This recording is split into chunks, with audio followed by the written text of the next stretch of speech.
Hello, everybody, and thank you for tuning into the weekly report.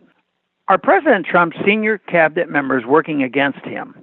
It's hard not to conclude that many of the more hawkish neocons that Trump has, mistakenly in my view, appointed to top jobs are actively working to undermine the president's agenda, especially when it seems Trump is trying to seek dialogue with countries the neocons see as adversaries needing to be regime changed.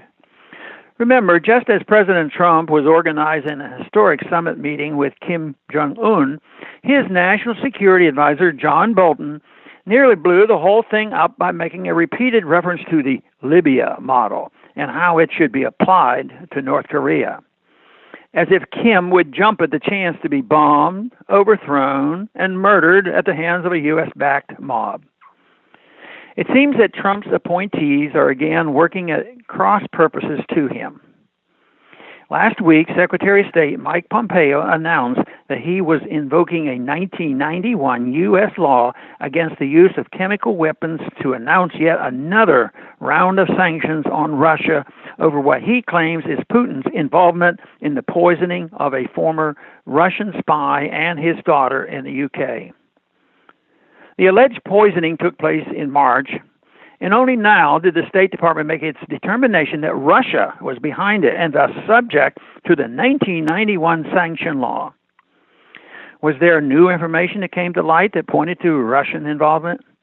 According to a State Department briefing, there was none. The State Department just decided to take the British government's word for it. Where do we get authority to prosecute Russia for an alleged crime committed in the UK, by the way? President Trump's own administration is forcing him to accept the State Department's determination and agree to sanctions that may well include, according to the 1991 law, a complete break of diplomatic relations with Russia. This would be a de facto declaration of war over unproven allegations.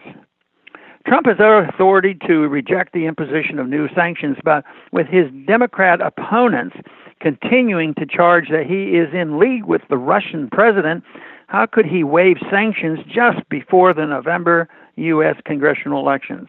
That would be a windfall for the Democrats seeking to take control of the House and Senate.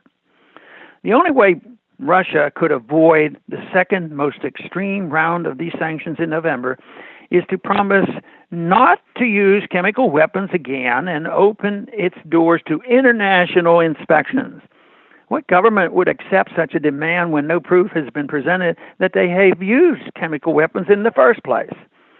Certainly it is possible that President Trump is fully aware of the maneuverings of Bolton and Pompeo and that he approves.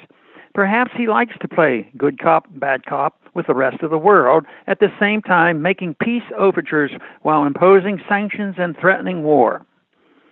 But it certainly looks like some of his cabinet members are getting the best of him. If President Trump is to be taken at his word that he welcomes dialogue without preconditions with leaders of Russia, North Korea, Iran, and elsewhere, he would be wise to reconsider those in his employ who are undermining him every step of the way. Otherwise, it's hard to believe the president is sincere.